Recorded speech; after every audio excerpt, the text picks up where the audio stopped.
So tell me about your Mount Everest. What are you looking to achieve over the next 5 years? My Mount Everest is getting into RV parks. Saying about setting the date. Provide safe and affordable housing for 1,250 people transitioning out of rehab centers.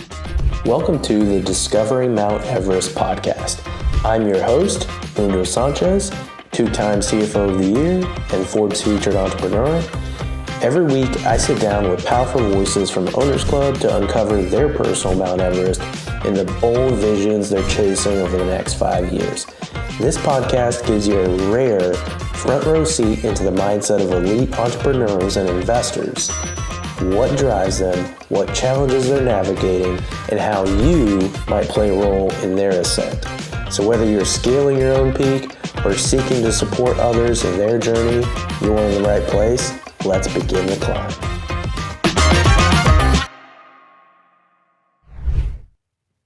All right, welcome to episode 7. Today we have a special guest, another Owners Club member to share Discovering Mount Everest with Teresa. So thank you for joining the show. Excited to have you. Thank you for having me, Mundo. Awesome. So let's just dive right in. Just take us all the way back to the beginning and share with us how you got started in real estate and walk us through where you are today. Yeah, got into real estate with my husband back in 2011. So at the very bottom of that market crash right there, right? The both of us were kind of scared to jump in, especially because we didn't know how low that market was going to crash. But then just decided to take that leap of faith anyway, and bought our first primary residence, which was a fixer-upper. And our strategy then was live and flip. Got our first condo. The pricing of the homes were still plummeting, and we're like, did we do the wrong thing? And we're like, no, we'll just keep moving forward, because one of my mentors back in the day was a realtor, and he had a portfolio of rentals. And he told me, like, don't be scared about this, because if you look at real estate historically, yes, there are times where it crashes and it picks back up. And the trend line, really, if you keep the property for 5 to 10 years, the value of your home's going to increase. So decided that, okay, let's do that. And did live and flip until the pandemic happened, right? Because at that time, when the pandemic happened, we were like on our way to purchase another property, another project, but we didn't know when things were going to go back to normal, right? 1 month went by, still nothing. 2 months went by, nothing. We're like, okay, we can't do this. We need to pivot, right? And so we decided to buy and hold instead. At that time, my husband and I were still both W-2 employees, and we needed a way to offset our W-2 income. And a CPA told us the best way to do this, if you're not a full-time real estate professional, is to go the short-term rental route, right? And bought a short-term rental in Coachella, and that did well during the pandemic because everyone was working remotely, right?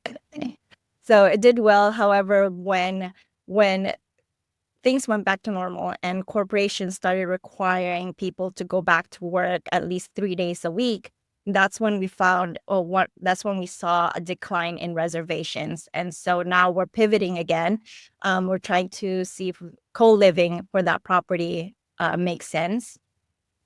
On top of that, we also have midterm rentals focused in Las Vegas right now. And midterm rental seems to be doing really well for us, especially since it's not as effort intensive as short-term rentals.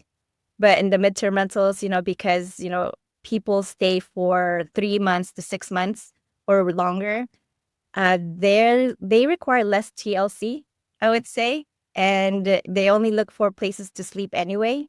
And because they're going to work in the daytime, come back home, sleep, and then do that process over and over again. And so I think that is the sweet spot for us, midterm rentals moving forward.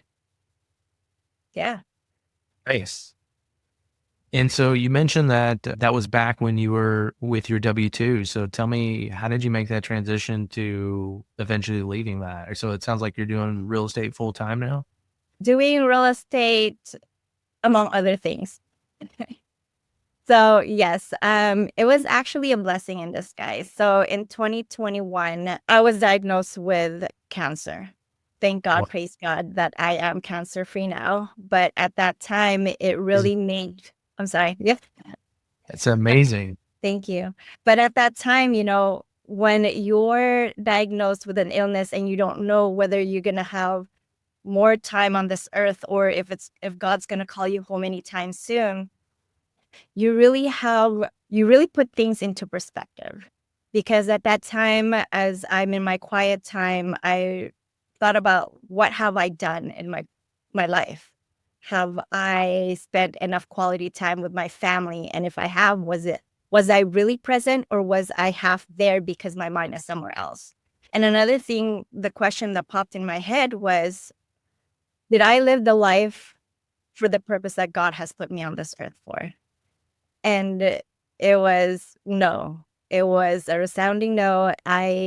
All I did prior to that was try to move up the corporate ladder and as fast as I can, and really ignored the people that really mattered to me. And so at that time, the only thing I could do really was pray to God and said, if you give me a second chance, I will do whatever it takes for me to fulfill the purpose that you have given me. That is my second chance. And now I am cancer free. And the calling that God has put in my heart is that I need to protect as many people as I can and help them thrive the way that He has given that opportunity for me. And so right now, one of my businesses is actually, I have a financial agency, and I'm focused on helping people with infinite banking. For those people that don't know what infinite banking is, it's essentially leveraging the right type of cash value life insurance policy so that you can essentially be an investor or thrive leveraging that policy, right? So it has two folds. One is life insurance. So if anything happens to you, at least your family is protected financially, which I was able to do when I was diagnosed with cancer. Because at that time, the cost of my treatments, my doctor visits, surgeries, everything was north of $275,000. Wow. Yeah. I still get a pit in my stomach every time I mention that number, because at that point, my husband and I were thinking, like, should we liquidate everything that we own in order for me to just have a fighting chance to beat this disease? Wow. Yeah. And so while we were debating whether to sell even our primary home, right? Rentals and primary home and everything that we own, my life insurance agent called me because she heard through the grapevines about my diagnosis. And she told me that the life insurance that I purchased from her, or she forced us to buy when my daughter was born. Thank God that she did. But that policy has a thing called illness riders, which essentially allows me, because I was diagnosed with a qualifying illness, I was able to accelerate the death benefit, which is the money that my family would have inherited in case God calls me home. That money I was able to accelerate while I'm alive and use that for, to pay for my medical bills and any loss of income because I couldn't work. And so now, because I've had that experience, I know the power of these types of policies. Knowing that 78% of Americans are living paycheck to paycheck, and if they get diagnosed with a debilitating illness such as that, they have a fighting chance of beating that illness if they don't have to worry about the finances that comes with that illness. And so I felt that that was my calling, to educate as many people as I can about these types of policies, just so, if anything happens to them, they have a fighting chance because they have the financial backing to do so. Wow. Amazing. I know you probably already touched on it a little bit, but maybe tell me maybe a little formally, or tell us a little formally about your Mount Everest. I'm sure it's a very impactful one given your experience and essentially a second chance on life. Yeah, absolutely. So my Mount Everest is something I call the Thrive movement. And the Thrive movement is because I see that there's so many Americans that's struggling, right? Either living paycheck to paycheck or barely saving enough for their family's future. And so my Mount Everest is to help 5,000 people in 5 years get out of this hamster wheel that they're in of just working to survive and get them into real estate investing, and so that they and their families could thrive, and doing that without using any of their money. Yeah. So Nice. thank you. And the second bonus there too is that not only are we trying to help these people thrive and their families thrive, but the money that they use to invest in these, the third part of the movement is what I call the Thrive Impact Projects. Essentially, the money that they invest into these projects will not only help them and their families thrive, but also because these projects are purpose-driven projects, meaning that, they have to have more purpose than just the revenue. So this could be projects that are helping the community or society, including funding co-living projects to help, kids aging out of the foster care system find a home that's safe, and with coaching that will help them transition from being a foster child into adulthood. Because one of my great friends, James Chavez, has this project called Rising Root. And he mentioned to me that 63 kids age out of the foster care system every single day. 63 today, 63 tomorrow, 63 the next day. That's a lot of kids, right? And according to stats, I believe 50% of them will be homeless in 18 months because they don't have the proper coaching to get into adulthood. So not only is his project helping with children aging out of the system and preparing them for adulthood, but it's also, if you think about it in the long run, he's also helping with this homelessness epidemic that we're seeing in this country.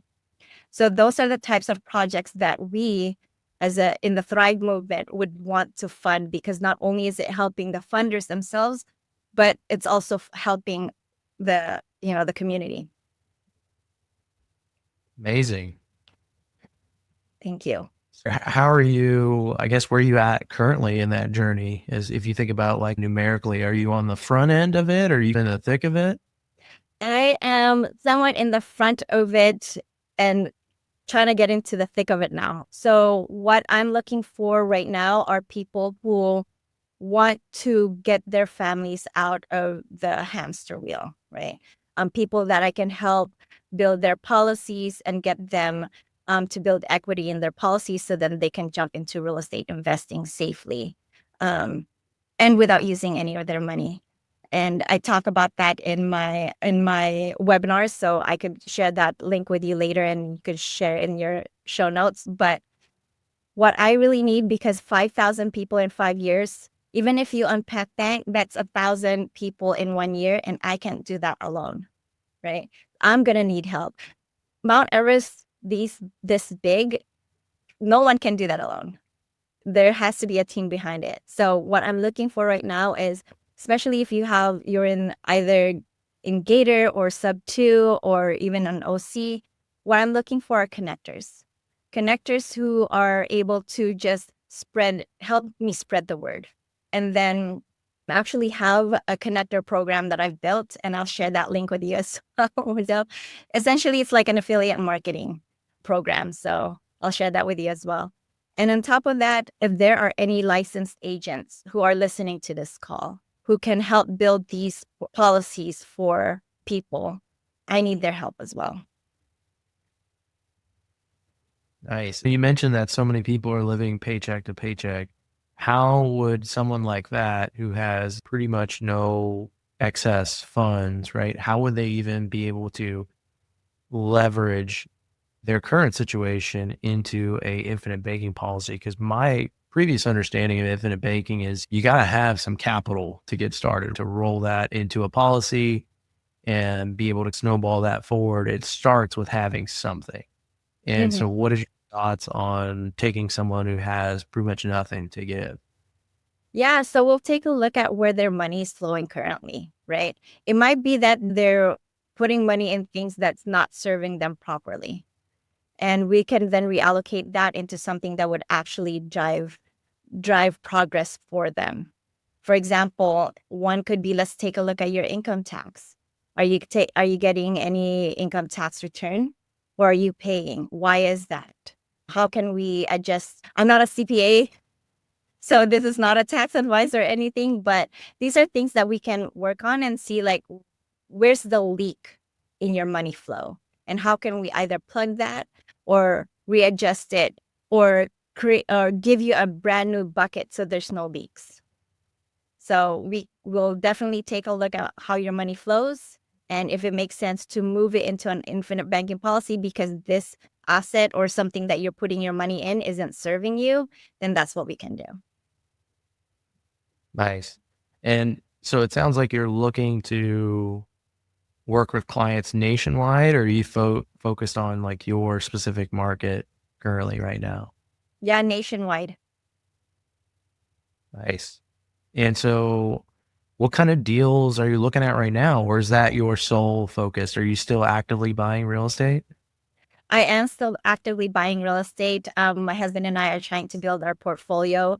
Right now, our buy box, we're still fine tuning it, but at least the markets are here in Monterey and the San Francisco Bay Area, just because we're here locally and we could, be project managers for that.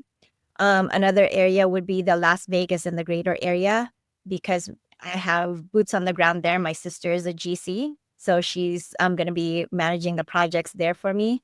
And then Fayetteville, North Carolina, and that greater area, because also we have boots on the ground there. I have a cousin who's also a GC there. So yeah, those are markets, and we're trying to expand our midterm rental portfolio. Nice. So it sounds like you're managing some properties remotely already. Tell me a little bit about how that has been going for you, and maybe how it differs from like having properties that are like right in your backyard. Yeah, I would say that, we got in, like I said earlier, right? We got into the buy and holds because of the pandemic, and we saw a really good opportunity with short-term rentals there. And as much as all these courses or gurus are telling you that short-term rentals could be a really good passive asset, it was not. I hired a property manager, a marketing manager, and everything, and I would still get calls or emails or texts like almost every other day, or at least every time a guest checks in and checks out. And I thought, this is not passive enough for me. I'm still putting sweat equity in it, right? And then we had the midterm rentals in Vegas, and that one actually was the sweet spot, because we had long-term rentals before, but with my experience with the long-term renters is that they still come to me. Actually, one of the renters called me one time complaining about the neighbor upstairs because their footsteps were very loud. And I'm like, how do you want me to deal with it? And just all the TLC that short-term renters or guests and long-term rentals require, I personally can't handle, just because I have multiple businesses that I'm running, and I can't, even if I have a property manager, I'm still getting bothered by that. So for me, the midterm rental route is the sweet spot, because my guests for midterm rentals, all they really want is like a safe space to sleep at night, because they're there. My guests are usually traveling nurses and construction workers. So they come to use my property just to sleep. They don't complain about the salt shaker not having any salt or things like that. And so that is my sweet spot, midterm rentals. I did Just a because short term for a little bit, and I don't know if you ever had this, but for some reason, I want to say it was like 60% of the guests were stealing my toilet paper. And I'm just like, why do you keep stealing the toilet paper? What is going on? It's just stuff like that. It's Mhm. just, not very passive in real estate. I haven't found anything that's passive unless you're truly a lender and someone is dealing with, at the end of the day, someone is dealing with it. It's not passive, especially even if you hire someone as a property manager. Sometimes they're not trained well enough. They don't know what level in which they can make decisions, or maybe they don't have the ability to make decisions mentally or physically or whatever. And it's just like you're managing the manager, right? So then it's, what's the point of me paying for property management if at the end of the day I'm still answering all the questions? Exactly. But unless you're just lending, there's really not a whole lot of passiveness in real estate whatsoever. Even in LTR, I still get my phone blows up all the time with everything you just mentioned. It's 'cause I have a handful of properties, and every day something's going on every day. Mhm. But And a lot of them yeah. are things that are out of your control as a landlord anyway, right? It could be like the neighbor's dog is barking too much or something like that. I don't know. But Oh, yeah. No, I could literally go on and on about that. But tell me about those businesses that you started, because that sounded like that helped you escape your W-2. Obviously, what you went through was part of your reset, and then it sounds like you started a couple businesses or bought a couple businesses. I am the knucklehead that wants to start businesses from scratch versus buying existing businesses. So yeah, so one business is the financial agency that I'm building with the infinite banking, right? Second business is also I'm a funder as well. So that's and a capital raiser. So that's the second business. The third business is my husband and I are opening up a boba cafe here in Monterey. Hopefully opening up end of June or early next month. Yeah, and that one we're building it from the ground up. That's awesome. Thank you. Yeah. And that Did you, or I'm sorry. did you go like the SBA route, or did you self-fund it, or how did you like go through that like build up process? Yeah, I wish I've met the people that I know now in OC. Because then I would probably have went the SBA route earlier on. But I've talked to my friend Jazdev Kaylee, he's also an OC. He's an SBA consultant and business underwriter. But if I've met him sooner than when I did, I probably would have consulted with him in terms of SBA. But when we met and I talked to him about my boba cafe, it was a little bit too late already because we're already in that phase of getting that business up and running, or not up and running, but like the build out. And he said, if you need money right now, if you apply for an SBA loan, it's probably going to take like, a few months, right? Because they're going to do this and do that, do the underwriting. And I needed the money sooner.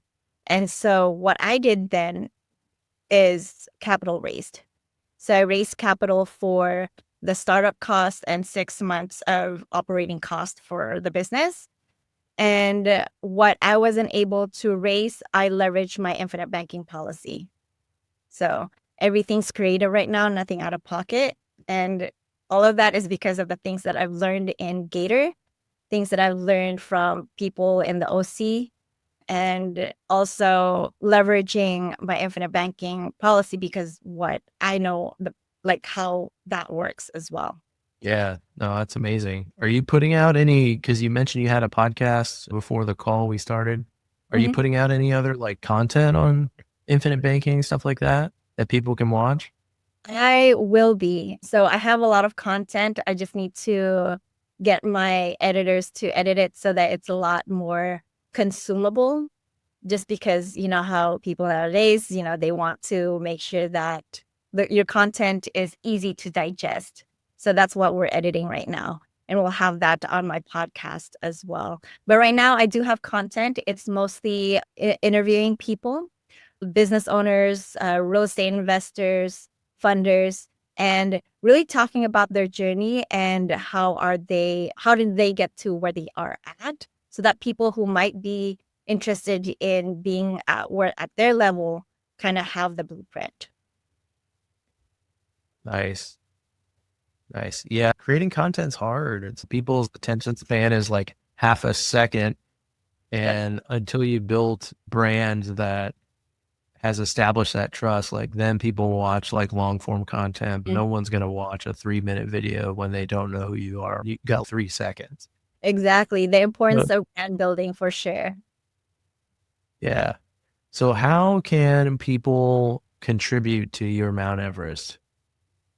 Yeah. So 2 things right now, maybe 3 things. The first thing is if you're a connector, someone who likes to network and also interested in affiliate marketing, generating income through affiliate marketing, that is one way to work with me, being a connector. Second is if you're a life insurance agent and have portfolio of clients who might be interested in jumping into real estate but don't know where or how to start, then being part of this Thrive Capital that I'm building out, which is essentially a investment club. They can lead their clients into that club. The third thing is I do have a list of operators right now whose projects I would definitely love to fund because they are purpose driven. But if you have any projects that's purpose driven, it's not just about the income, but it's more of like how can you help society, how you can help the community. I would love to hear about your projects, and hopefully we'll be able to fund those projects as well. Yeah. Could you give me a few examples that like would be purpose driven? So you have sober living. Is co-living fit within that, or is that kind of just more of an general exit strategy? No, co-living is also a purpose driven because it's helping with the affordable housing crisis that we're experiencing here in America, right? So that is also one that we could fund. But what I like is that I don't want to just fund one project, right? I want to fund multiple projects from the same operators. So I would like to get to know the operator first. What is your why? Why are you doing this? Getting a better understanding. Is it just for profit, or is it because it's really truly something in your heart that you want to make a difference in the community? Yeah, co-living, even if it's not a specific, like whether it's sober living or helping out with children aging out of the foster care system. If it's co-living just to help with the affordable housing crisis that we're facing, that's fine too. I just want to get to know the operator first to see where his or her heart is in. Nice. Very cool. Okay. How can people get in touch with you? Is this the best way to reach out via Instagram or email? Yeah, so Instagram is the best. That's where I'm very active, and you can see it right here. My Instagram handle is Build Wealth with Trey. And I don't want to put too many ways to get a hold of me because it's just going to confuse people. So hit me up on Instagram.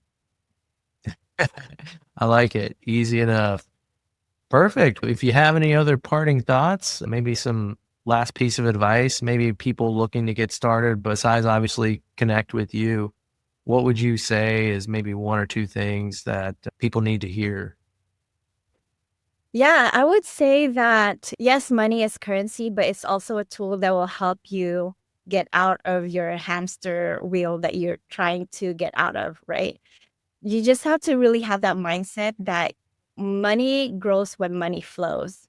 So you can't just have it just sitting in your savings account earning 0.25%, right? That's not even beating inflation. If you really think about that, with inflation at 3.78%, I believe, right now, the value of your money is actually losing if you have it in a savings account just sitting there. So I would say look at financial tools that will help you at least beat inflation. And that could be a properly structured cash value life insurance policy. And if that's something that you'd like to learn more about, hit me up at Build Wealth with Trey on Instagram. Love it. Love it. I appreciate your time today, and thank you for coming on the podcast. And I'm excited to hear what the next 5 years looks like for you. Sounds good. Well, thank you so much, Mundo. This has been so much fun. All right. We will see you next time, everyone. Thank you for watching.